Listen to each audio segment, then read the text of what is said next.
स्वाधीनता दिवस पालन को नहीं समग्र देश उत्सव मुखर थिबा बेले भद्रक जिला बासुदेवपुर आसी एक अप्रत्याशित घटना। स्वाधीनता दिवस अवसर में प्यारेड और अभिवादन ग्रहण करने समय हठात 22 जन छात्री असुस्थ होई संख्याहीन हो पड़ता जमापड़ी।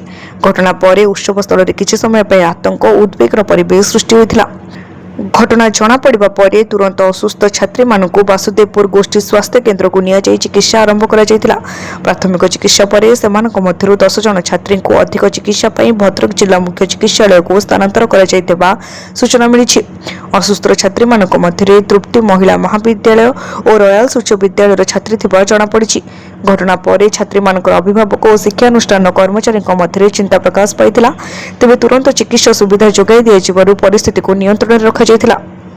घटना संपर्क में खबर पाई स्थानीय विधायक अशोक कुमार दास मेडिकल रे पहुंची असुस्थ छात्री मानक स्वास्थ्य अवस्था संपर्क में डाक्तर और परिवार वर्गों सह आलोचना करथिले। अधिक चिकित्सा आवश्यक थिबा छात्री मानक भद्रक जिला मुख्य चिकित्सालय को पठाइबा दिगरे मध्य व्यवस्था करा जायतिला।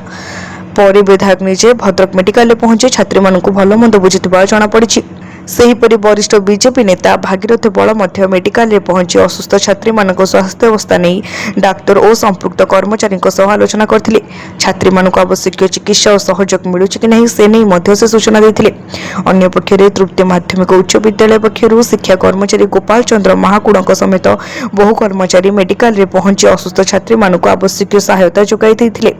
छात्री मानक चिकित्सा और अन्य आवश्यकता दिगरे शिक्षानुष्ठान कर्मचारी माने उपस्थित रही सहयोग करथिले। प्राथमिक सूचना अनुसार पेटरे ग्यास सृष्टि होता और यह जनित असुस्थता कारण छात्री माने एभली असुस्थ होता बासुदेवपुर गोष्ठी स्वास्थ्य केन्द्र सूत्रु प्रकाश। तेज समस्त छात्री स्वास्थ्य अवस्था पर चिकित्सक माने नजर रखिथिबा जଣାपड़ी। स्वाधीनता दिवस भली एक गुरुत्वपूर्ण दिन में एभली अघटन घटिबा घटनास्थल में उपस्थित छात्र छात्री शिक्षक और अभिभावक को चिंतित कर देथिला। तेबे तुरंत चिकित्सा व्यवस्था और आवश्यक समय गुरुतर छात्री मानक भद्रक मेडिकल को स्थानांतर कराଯିबा फल चिकित्सा प्रक्रिया जारी रही। ए घटना पर छात्री मानक स्वास्थ्य अवस्था शीघ्र सुधुरिबा पई अभिभावक शिक्षक और स्थानीय लोके प्रार्थना करिसेंती। भद्रकରୁ पुनील कुमार सामंत को रिपोर्ट तीर्थक्षेत्र लाइव।